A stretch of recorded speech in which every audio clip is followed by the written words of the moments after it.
Hey, what's happening, everybody? Another week, another time for some Disney news with my good friend Jeremy from SpectroRadio.us. Hi, Jeremy. Yeah, not anything else. No. How Why are would we you? do that? I'm all right, man. I'm doing pretty good, honestly. Things are good over here. Taryn got her first first session of her vaccine today. She was telling me about it. That's so exciting. Yeah, I'm pretty happy for her. I'm pretty excited, and it sort of goes along with one of the stories I have. But things are moving in California, which, if you've heard this show, are not going well, not doing well, not doing well, not going well. A lot like this sentence. Yeah, Things are bad here, but hopefully, we'll have the numbers drop a little bit, and everything will be fine. yeah. You'll get your vaccines. Everything is going to be just great. That's right. You know what's not going to be great? What's that? My camera keeps freezing, but that's fine. Oh, the camera that I was like, hey, if it freezes, just don't mention it so I don't have to edit this out. Yeah, that one. Are you getting back at me for abusing you on Twitter or what? No. The back and forth on Twitter is my favorite thing ever. Yeah. It is fun. I can't wait for whatever comes my way tomorrow. Well, look, man, you and I had a long conversation last week, and you're like, you should really be on Twitter more. I'm like, yeah, okay. So the only person I know to pick on is you. I know. I seriously didn't think that was just going to mean you were going to troll me nonstop 24 hours a day. But well, there it is. Look, man, I don't have any answer to that. I don't know anybody else. I thought about like all the other people I could possibly reply to on Twitter, and I don't know any of them. Well, I think the whole point of Twitter is that you should, be talking to other people. Oh, not just people that you know? Right, because that'll broaden your horizons. Yeah, I don't want to do that. And that's what we need to do. No one wants to do that. Yeah, because your horizons right now are a little me-centric. And sometimes I don't even know what you're referencing. I don't really think I referenced anything. I think yeah. It's just troll. Yeah, that's it. Don't stop, though. I think it's fun. I love it, and we'll keep it going. I would never stop. Another thing you should never stop is the 21st Amendment, Jeremy. Their Hell or High Watermelon Wheat Beer has been a long-time favorite in the stable of 21st Amendment beers. Now, Hell or High Pomegranate is their latest offering as part of their new Hell or High line of beers. This California Bay Area brewery has done it again, creating a fun and refreshing beer which pairs well with the season. Hell or High Pomegranate is made with real fruit and is sweet and slightly tart. It's a perfect beer to enjoy during this time of year as the days are short and can brighten up any rainy or wintry day. Behind all that soft and elegant pomegranate flavor and aroma is a wonderful wheat beer with its biscuity, light bready notes, and at a mere 4.9% ABV is quite enjoyable. Hell or High Pomegranate is available across the country where 21st Amendment beer is sold. So go out and support the 21st Amendment because they support the show. And, Hell or High Pomegranate. I'm looking forward to trying some. Personally, I haven't had it yet, but, I'm very Jeremy-centric, apparently. So can't really get out. Can't really do it. Get your Hell or High Pomegranate. Come on. I will. Don't waste any more time. I would never do that. I'll try to never waste any time. Thanks. Hey, Thomas, what's up, dude? No, we got people in the chat. Yeah, Thomas, you made it. All right, Jeremy, why don't you go first, huh? Take us through one of your stories, one of the old Disney news arenas. It rocked the foundations of Disney this week, if you haven't been paying attention. This week, Disney announced on Monday an end to their Magical Express. Do you know what Magical Express is? Yes, Taryn and I took it to the airport from the Grand Floridian. And it was magic. It was pretty cool. As far as bus rides go, it was pretty cool. Yeah. Well, for those of you who don't know, the Magical Express was the Disney bus service that transported Disney hotel guests to and from Orlando International Airport, and it was complimentary to all Disney Resort hotel guests. It was launched back in 2005. The service was a clever trick by Disney to keep their guests on their property in the Disney bubble while offering a valuable add-on to the cost of their stay. Prior to Magical Express, Disney guests had some lackluster options in getting from the airport to the resort, mostly local area taxis, which tended to be dirty and overpriced. I can tell you something. I took a local Orlando taxi a few years ago, Yeah.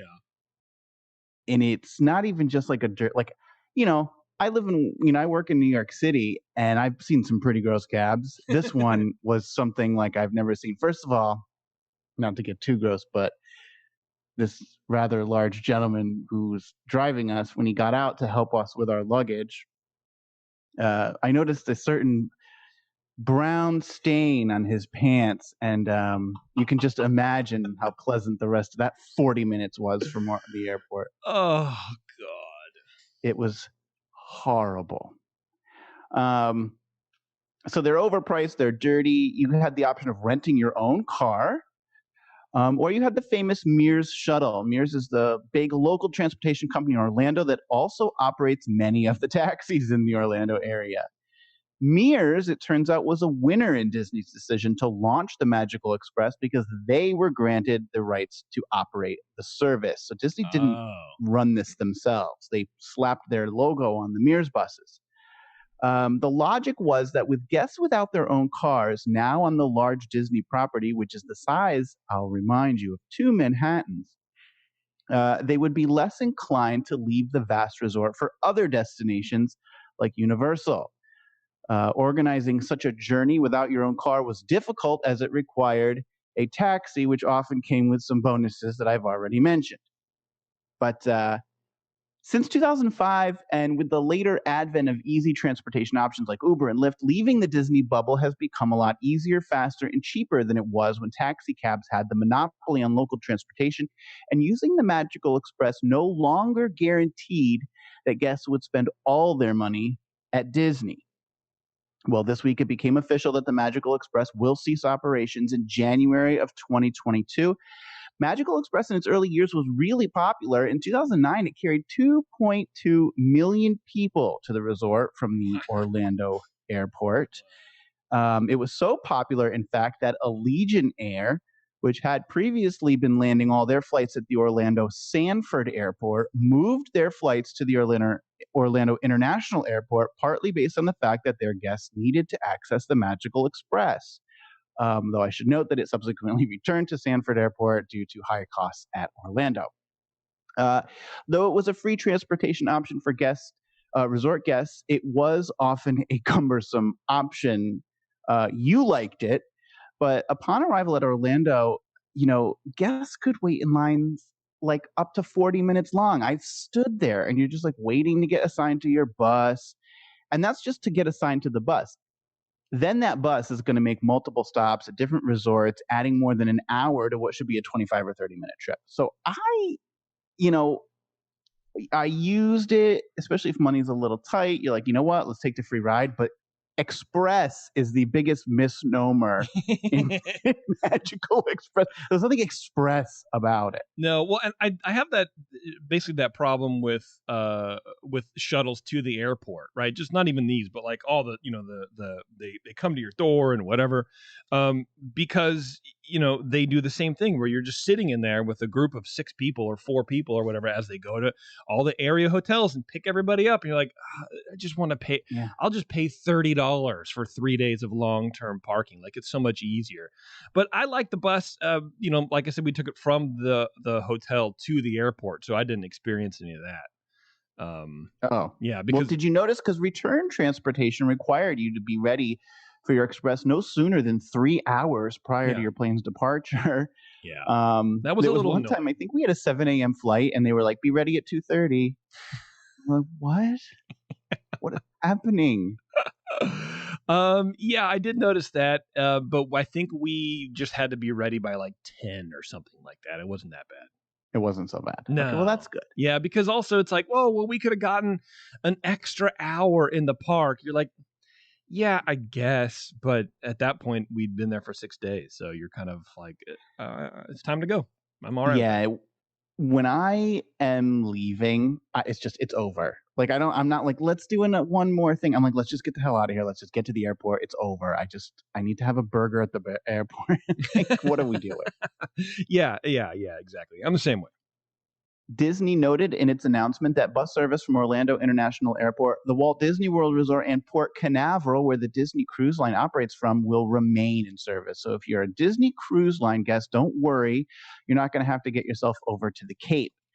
In response to Disney's announcement, the Mears Transportation Company announced their regret at the decision, but said they still plan to offer shuttle service to and from Orlando Airport, though, of course, that will come at a price. So no more free transportation to and from the airport for Disney Resort hotel guests. And that's it. Bummer. That's my story. I don't understand what I mean, like you said, it doesn't guarantee that Disney guests stay in the bubble, but who cares? I mean, I guess it's one of those amenities where you don't need to have it because people are still going to go to, like, it's not a deciding factor on whether or not someone's going to stay on property. So who cares, I guess? But is that sort of, do you think, indicative of what the future holds for all these certain amenities in the parks, where they're just going to slowly be chipped away? So that's it. Yeah. So personally, I don't care that it's going away. For me, it was worth it to spend $25 and just get to my resort. I didn't really care about Magical Express. It wasn't, but I do think that there are people who are looking at it in the context of, here's one more thing that's gone. Yeah. They're not removing the charge to park, as far as we know. You still have to pay to park at Disney Resort. So it's like, well, you took away my free ride and now you're still going to charge me to park. Like, so I do think it's just like, it depends on how you're looking at it. And it is something that's being taken away, and they're not reducing hotel rates to compensate for that. No, not at all. Of course not. Yeah. Well, Jeremy, as you're aware, COVID-19 is still around, of course, and as it continues to spread here, especially in California, much has been made of the less than effective rollout of vaccines, both here and in the rest of the country. Gavin Newsom, governor of California, has frequently been a target for some of Disney's executive team, laying the blame for Disneyland not being open squarely on the governor's shoulders. Short-sighted would be the nice way that I could phrase that, but moving forward, Newsom recently announced that the state will be stepping up its vaccination plans by opening mass vaccination sites in 5 locations across the state. Super pods, or points of distribution, are to be set up at Dodger Stadium in LA, Petco Park in San Diego, where the Padres lose, Cal Expo in Sacramento, home of the State Fair, and, as a fun fact, where you can find those old giant letters spelling out California that used to be in front of DCA. I can't for the life of me find out where the 4th one is, but the 5th one announced this week will be at Disneyland. Those of you who, like me, had dreams of walking down Main Street and getting your jabs in front of the castle, grabbing a churro and skipping your sore arm back home, will be disappointed to hear that the Super Pod for Orange County will be at the Toy Story parking structure on Catella. And in fact, it's already up. In less than a week, Disney and the Orange County Fire Authority have set up this super pod with the ability to issue 1,000 vaccines per day, which is pretty cool, honestly. If you live in the OC area and are in the 1A tier of risk, meaning healthcare worker or over the age of 65, you can make your appointment through the Athena Healthcare app, or by now you've probably already researched it if you live in that area. So, check that out. They are saying if you're not a frontline healthcare worker, if you're not over the age of 65, do not make an appointment. Don't just try to squeeze in or whatever. The goal is to get all the healthcare workers vaccinated first, and then, trickle down from there. Other sites will open in the OC eventually, including at Knott's Berry Farm. That could be kind of fun. Officials are hoping to use the Disney site as a template to increase efficiency at any future locations. Newsom aims to have enough doses of the vaccine to administer to most everyone in the state by summer of 2021. And I think that's having the actual doses, not actually administering them, because I also read another article where OC wants to vaccinate everybody in the county by the end of summer. Or no, by July 4th, I think is what it is. So, I don't know. I don't think that those two end goals sort of jive, but, we'll see. That'd be really great. California is among the worst states when it comes to COVID numbers. We have the most cases of infection across the country, with over 2.7 million positives. and the third most fatalities at over 31,000. Across the state, we only have about 1,100 ICU beds available at the moment, and that is steadily declining. So things continue to get rough out here, but hopefully with the vaccinations sort of going full throttle, we can see everything sort of, calm down a little bit, and we'll be protecting everybody. And I'm excited about that. But yeah, man, when I read that Disneyland was going to be and this is the problem, man, with the fake news media, right? Where, you read these headlines where it's Disneyland is going to be a site of the thing.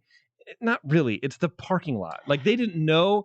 And so I read the thing. I was like, oh man, Disneyland, I wonder where it could be. Oh, and then I'm trying to rationalize, right? I'm going, well, I'm talking to Taryn. I was like, oh, it makes sense because that you can line people up downtown Disney through down Main Street and maybe whatever, right? Like I'm fantasizing about this thing. No, it's these giant, like 2 giant tents, which of course it is. It's a mass fact. It's not going to be one little old lady with a Florence Nightingale hat on, just giving you your jabs and sitting there talking to you, handing you juice and cookies for 15 minutes. It's not. Of course not.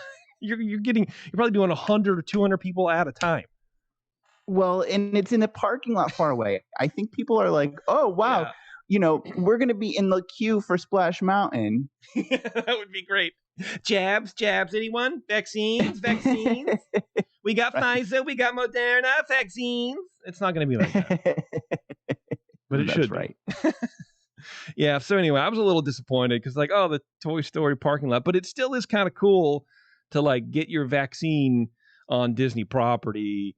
If you're just, for me, that's it's like people who, do the Run Disney thing or, get, I don't know, whatever. Some celebrate their birthday at Disneyland and they remember that forever. This is kind of a cool thing.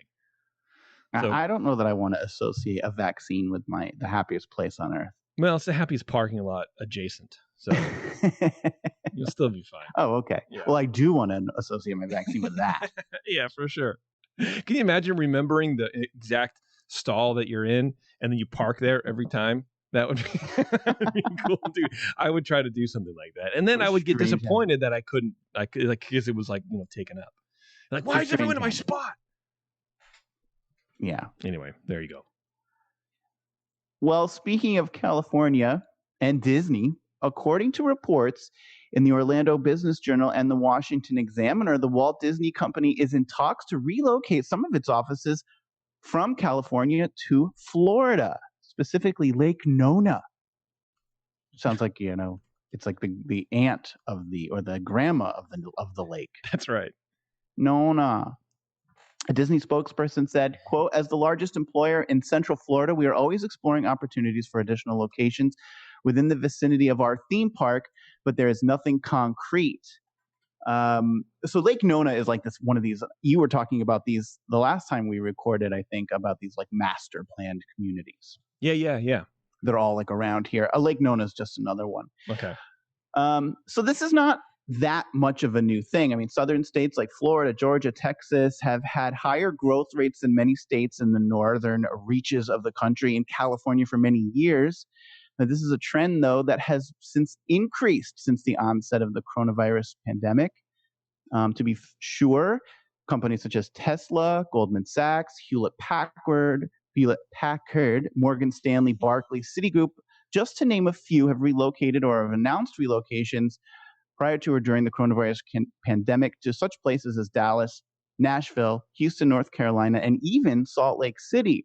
Florida, for its part, is rated as the second most business-friendly state in the union after Texas, so it's no surprise that Disney, with an already robust stronghold in the Central Florida region, may want to shift more of its weight to the Sunshine State. Disney and the state of California also suffered a little erosion in their relationship this summer, as the state of California has been very aggressive in its statewide shutdowns, designed, though not successful, as you know, in suppressing the coronavirus. Disney executives failed in their attempt to persuade California officials that the safety precautions they had implemented in Florida would keep their guests in California safe. So now it appears that the landscape of Florida is drawing even Disney and some of its offices over here. So that could be That could be interesting. Yeah, that is interesting. I mean, especially there is a lot of like, film production happening in the South and stuff like that. So, I mean, it makes a lot of sense. And I mean, California is weird. Like you noted that it's unsuccessful the halting the spread of COVID because we're like 3 states in one. We're very weird. You got Northern California, which is we're technically a part of, but I'm talking like extreme, like Wairika and like the state of Jefferson. If you don't know about them, they want to cede from California because they're I've heard about Jefferson. It's so weird, dude. It's like, like on the 5 driving up through Oregon, you see there's this guy's barn, and on the roof it says, "You're now entering the state of Jefferson," and it's been going on forever and ever. And it turns out like one of the people that are supporting the secession of the state of California to break off is like some dude in Russia. Like it's this whole thing, man. And they don't know it. These like the yokels upstate have no idea. They're just farmers and people who just like, I don't like the taxes and the libertarian whatever. And then you have people in Orange County who are directly contributing to the spread of COVID by demanding nobody wear masks and holding big protests and having large gatherings in their homes. And I mean, that's everywhere in the Bay Area too. It's weird, man. And then you got people out you could break it up on like the coast, Northern California, and like Central California. Those are like the main, and then I guess Southern, but it's weird, dude. California's a weird mix of people, and I'm not entirely sure I really like it anymore. I just love that there's a random guy in Russia. Yeah, he's just like, we'll get them to secede soon. He's just funny. Soon enough, Igor. Yeah. I don't know. I think it's pronounced Igor. Is it Igor? It's a young Frankenstein. Bob Igor. Bob Igor. Well, Jeremy, speaking of our last show, before I get into my, I'll treat this as a segue to my second story. Rob from Bantha Milk Pod was listening to our last show, and here's his. Let me read you his email. It's not really feedback, but he was just like chatting to me about it. And he said, I listened to your last show. First off, Bev is wrong. Star Wars is not boring. She and Jeremy need to have their brains checked. First of all, who says check your brains? Yeah. Hi, doctor. I'd like to have my brain checked. Yeah. Rob Spierre told me I need to. And he said, second, I'm so sad that you don't like The Mandalorian. I guess that's why they make vanilla ice cream for people who do not like cool things like mint chocolate chip ice cream. I don't know. And then he goes on like, yeah, go ahead. You know how he showed us a picture of him? People won't care about this. He in the, I think it was a secret show or maybe it was a Christmas. He was on a show. Mm-hmm. And he showed us a picture of himself on Double Dare. Yeah, he was in the quarantine, the last Tiki room. Rob was on Double Dare. Yeah. Yeah. And I recently saw like a picture of the original Vacation movie with Chevy Chase. Yeah. He looks exactly like the son. He kind of does, doesn't he? Yeah. And it's just been like, I've been meaning to announce that connection that I've made for a long time. And since you brought Rob in here, I figured I would make that announcement. Yeah, for sure. Apparently on February 7th, there's a big Star Wars podcast day, I guess, where a lot of Star Wars podcasts are doing a show because it's the first day the first Star Wars podcast was broadcast, or I don't know whatever's going on. So I'm going to try all together at once. Yeah, I guess it's just going to be like everybody has a Star Wars podcast, go live, and we're all going to just generate the thing. So we're going to try to get them hooked up to our YouTube feed. So whenever they do shows, they're going to go live. But I'm hoping that it'll have we can do it for the first one on Star Wars Podcast Day. So look forward to that. Also, if you're a Star Wars fan, they just started a group on Facebook. It's called Sacred Jedi Texts. So look them up, join their group, and be nerds. That's Rob's group, Sacred Jedi Texts? Yeah. I think it should be like Bantha Milk's Sacred Jedi Texts. Like they've got to co-brand it. I agree. But maybe not. I mean, maybe they don't want to scare people away who aren't or don't care about the pod, and it's just a way to sort of drip feed them information on the pod. Got it. I don't know. Either way, it's fine. Whatever. I didn't sit in on that strategy meeting, so I can't really say. Well, I didn't invite you. Thanks. You're welcome, man. Well, anyway, as I was talking about Star Wars, The history of Star Wars video games, much like its movies, is varied. The Star Wars universe lends itself quite well to the endlessly creative space of video games. The Star Wars name has been on hundreds of games for consoles and computers since the invention of both, and for a while it seemed like time was up for a computer-generated version of a galaxy far, far away. Lucasfilm Games, later to become LucasArts, which was the arm of the Star Wars gaming industry, had a less than stellar reputation of publishing its own games. Buggy releases, lazy storylines, and a declining quality in artwork led the Star Wars games to slowly fade from popularity. When Disney bought Lucasfilm back in 2012, I believe it was, their gaming segment was already on its way out, resigned to simply licensing its content to other publishers. Shortly after that deal was complete, Disney announced a closure of the LucasArts arm while delivering a multi-year licensing agreement to Electronic Arts. Now, EA has its own history of producing buggy content, as any gamer out there will tell you, but that somehow never stopped them from making games. I mean, EA Sports is definitely the most famous, part of that. They do Madden, football and the MLB games and all that kind of stuff. So, I used to play SimCity 2000 years there ago. You go. Yeah, there you go. See, you're an EA gamer, kid. Sure. Yeah. Well, this week, Jeremy, Disney announced the return of the Lucasfilm name and will be used solely for any Star Wars or any other Lucas IP moving forward. Now, while this doesn't mean the company will start creating more games in-house, it does mean that we should start seeing more Star Wars games come from game houses that know how to actually package and ship quality. And in fact, just today, the newly revived company announced a partnership with games company Ubisoft to create an open-world Star Wars video game. Now, if you Ubisoft, yeah, isn't that a musical group from the 90s? I think it's Hoobastank is what you're thinking of. Hoobastank, yeah.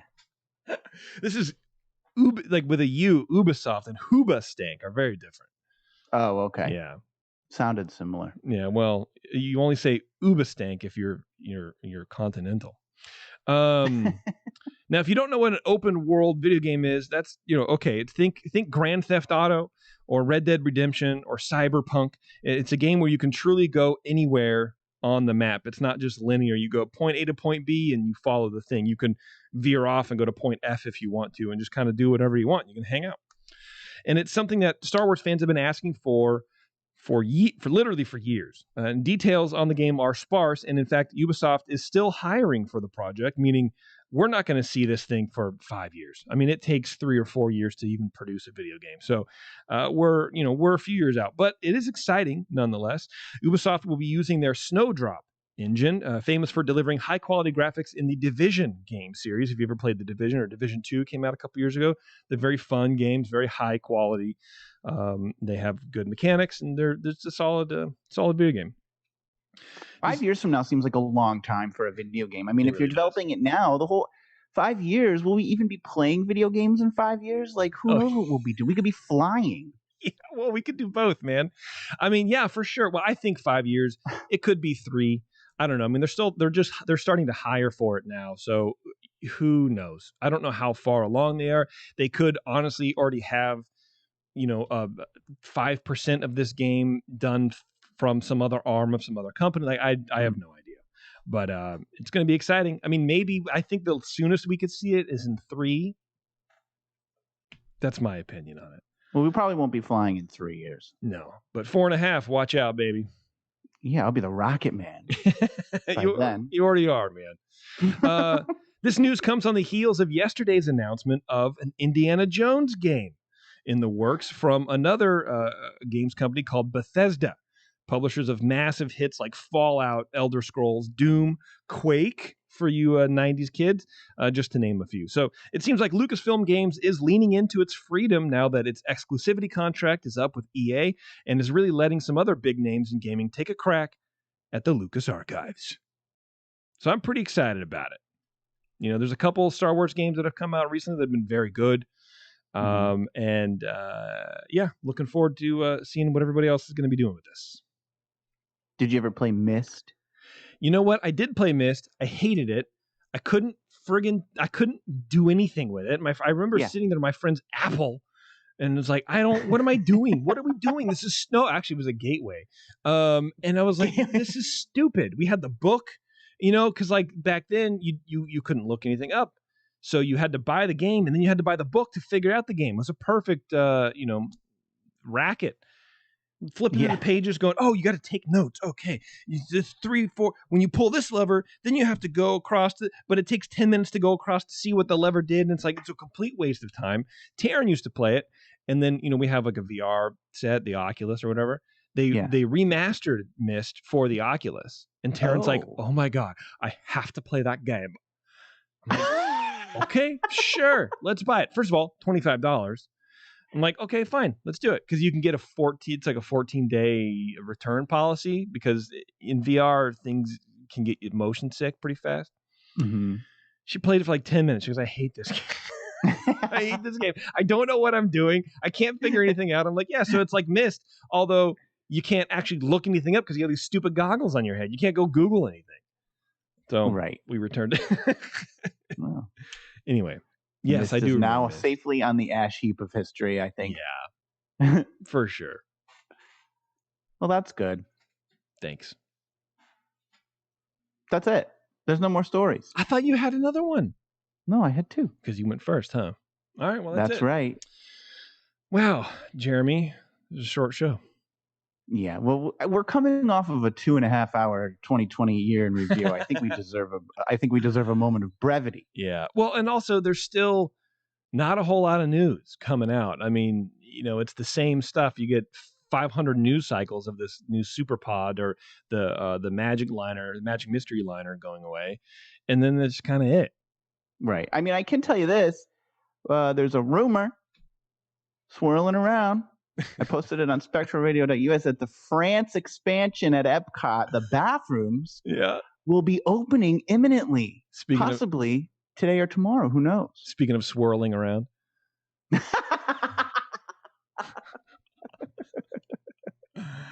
Well, that's cool, I guess. And that's because the neighboring Morocco pavilion is going to be closing for a refurbishment. So people are this is the thing, everybody's getting all excited because they took all the construction walls down. This is the whole Ratatouille expansion of Epcot France, right? So they took all the construction walls down. People were like, oh my God, it's happening. They're going to tell us soon. And they put up the shrubs, the fake shrubs in the boxes, whatever. Yeah. And then I, sort of threw water on that, because it's like they only did that. They're not going to be letting us on that ride yet. They're going to let us take a dump over there if they need more bathrooms, since the other ones are closing. So if you're excited about new bathrooms, head over to Epcot. If you're excited about Ratatouille, sit tight. It's not coming anytime soon. There's a third story for you. There you go. Go in the bathrooms and think about it. I love it. Yeah. All right, everybody, we are going to, wow, Thomas is demanding answer some chat questions. All right, what are chat questions? Let's go. What are his questions? I don't know. Well, there's no questions. Is he going to scroll up? You? I just did. I just did. There's no, and he didn't answer. He didn't ask any questions. No one asked any questions. What's it? If you guys are wondering about my shirt, friend Matt Tedish. Matt is going to be doing some shirts for me. Matt, you didn't respond to my DMs. Where are my shirt? Where's my shirts? We got to do another tiki mug because Carrie wants another tiki mug. Come on, Matt. Let's go. Sorry. Okay, so let's. He did ask. Someone asked. There are questions in the chat. I don't see them. So you tell me. Would you move to Florida to work for Disney? No. See, I'm sorry, Mr. P. I only answer questions with proper punctuation. There was no proper punctuation on this. Would I move? I don't know. No. I would probably move to SoCal to work for Disney, but I wouldn't move to Florida. But then SoCal sucks, so I don't know. It depends on what I do. I have a dream of like if Taryn never had to move for work and we moved down to LA or whatever, I would try to get a job like figure finishing or something, and like making, like doing maintenance on figures and stuff, because I feel like I could do that. And then that's it. You just hang out. Do you have any experience in that arena? Like painting models and stuff like that. Yeah, but not a whole lot. Not enough to get a job. But I would also do like, I don't know, man, work on the train or something. But that just seems like hot work. I don't want to do that either. Hot work. Yeah, because you're in Riding the that train sun. would be great. Yeah, but you're in the sun and you got to wear overalls and a hat and a handkerchief and it's like 110 and you're like, oh, kill me now. Those guys, those poor bastards are sweating. They're all red faced like all the time. I don't know, dude. I don't handle the heat. Maybe you could get like a little fan. Yeah, maybe I could. Yep, come this way. Now boarding. A lady at the checkout at the store I was at yesterday had a little fan hanging around her neck. Oh, geez. But I was like, we're inside and it's like 60 out. Like, I don't know how hot are you? Also, thanks for blowing your COVID everywhere. Honestly, I didn't even think of that, but that's exactly what's happening. Yeah. Right. You didn't think about that? You've been in Florida too long. I was like, why is that fan there? You've been in Florida too long, brother. Yeah. Yeah. Mr. P said it was a rhetorical question, but yeah, I don't know, man. I don't know. What would you do, Jeremy? I mean, you were basically already moving to Florida, but what would I do in what situation? Are you working for Disney? Why don't you ever try to work for Disney? Move to Florida, work for Disney. No, thank you. No. Okay. I don't want to work for Disney. They're a terrible company. They don't pay anything. No, they really don't. They fire you the first chance they get. Yeah. You know, I don't know. It doesn't seem like there's a whole lot of loyalty to their workers there. I don't know. Yeah, I mean, I think you're probably right. The interesting part is like there's another Imagineer retiring, Kevin, someone who's like a big name Imagineer. Actually, there's another one. The head of Animal Kingdom I read today is retiring. So they got a lot of these high level people retiring, and it's like, I don't know, maybe there's room for people, but maybe not. I don't know. I feel like you could just sort of go back to outsourcing a lot of this work. You don't need to keep people on salary for years and years. What are they doing? Well, by the look of Epcot, I would have thought they were already outsourcing a lot of it. They might be. I don't know. I don't know. Look, I mean, I think there are people who really want to work. I say like, oh, it's a horrible company. I don't want to sort of make anyone feel bad who works there, because there's people who just genuinely want to work there. Yeah. And I think that they get a lot of satisfaction from what they do and working there. In fact, I was talking to some friends of mine who are employed there, and there's this place called Cast Connection. Mm-hmm. I don't know if you know what this is, but it's where they liquidate all of the stuff from the stores. But not only is it just where they liquidate stuff from the stores, you can go in, if they refurb a room, you can buy the nightstands for like $10. Yeah. The bed, mirrors, like they just, everything that they get rid of for a refurbishment, they send it to Cast Connection, sell it. And I was like, whoa, what? I'll get a part-time job there if I can get into Cast Connection. Out here, it's the Company D store. Oh, okay. And so we've been there before, but it's weird because like, well, we've gone in a couple times, and actually I had a friend who bought chairs from, I think, Bengal Barbecue. And so you go to his place and it's like you're sitting on the patio with Bengal barbecue chairs. See, that's awesome. It is cool. But that stuff is rare to find. Most often it's like cutlery, like leftover dishes or something, like no one really cares. But that stuff goes very quickly. Any of the cool stuff goes before it gets put out on the floor to buy. Yeah. But I think what they're doing also is, because sometimes you can go to Company D and find stuff on sale that is still in the park. Like I've bought some, actually a lot of the stuff I've purchased is from Company D, so it's like heavily discounted. But sometimes, yeah, like you said, or like I said, you can find them in the park. But last time we went, it was packed. So secrets out or whatever, because your cast members can bring friends in or whatever. Super packed, and the prices weren't very good anymore. I think they were like raising prices on the stuff in the Company D store. It's like, why? This is they're trying to make more money. But they also sell like milk and bread and cheese and some of the staples from the restaurants in the parks. You can buy those at a discount for cast members, which I thought was very nice. I think that's a really cool thing to offer some of these grocery staples at a lower cost in case people want it. Right. Yeah. All right. Well, that's good. Yeah. Company D. Company Cast D, Connection. baby. Yeah. There you go. Yeah, I don't know, man. Whatever. I think as far as loyalty goes, I think when you're entry level, there's no loyalty.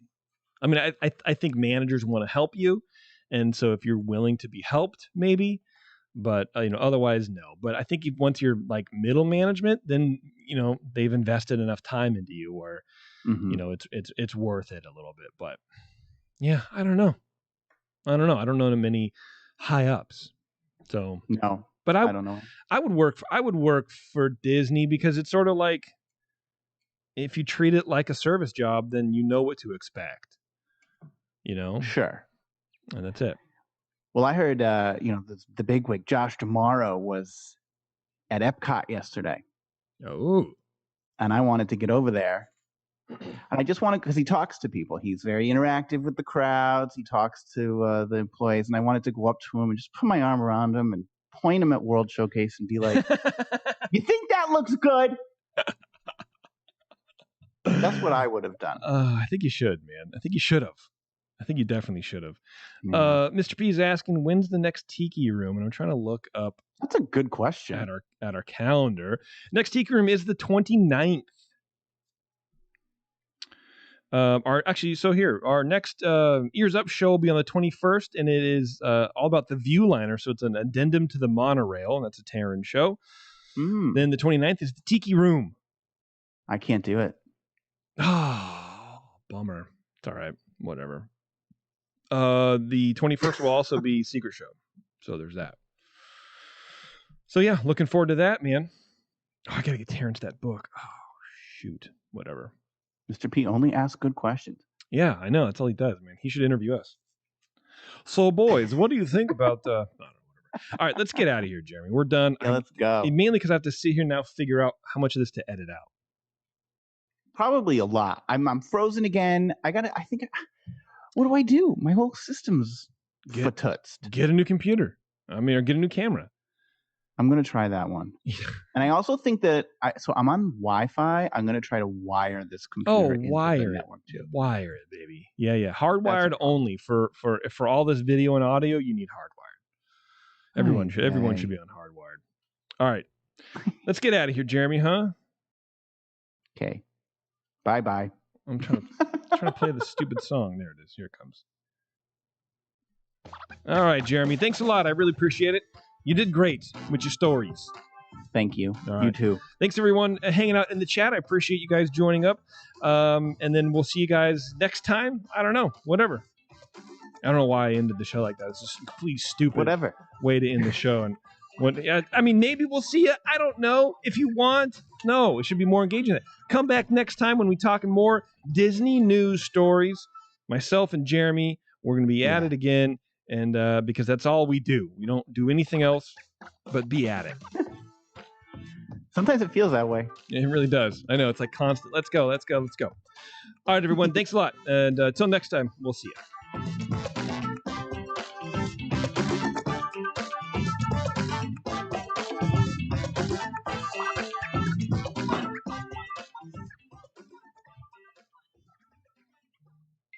Perfect. Look at that. We're still live, though. Oh. I don't know. Mr. P says I need to speed test myself. Speed test yourself before you crash your... I don't know. Speed testing myself is great, but once it says your connection... all it's going to tell me is what I know. My connection sucks. The question is, what do I do? Well, that's different. Really, just try hardwired. Make sure there's nothing running in the background of your computer stuff. And then... pay for a faster internet, I guess. I don't know. I've got 98 megabits per second here. I'm maxing out. I pinned the needle on speed test. 90's pretty. 90's not bad, especially for So it could also be Ring Central. It could also be 5 other things. It could be whatever. But I would just get off of Wi-Fi first. That should probably clear it up. Yeah. My upload and download are both 100 megabits per second. You have 100 up? I don't believe that to be true. I'm telling you. 100 up? We have 13 up. Upload 101.43. Oh. And if my camera wasn't frozen, I would show you. You can share screen, but it's fine. I believe you. I just think that's weird. But my upload is actually faster than my download. I think something's weird with your internet. That's just me, though. Okay. Well, there you go. I think we're done. Right?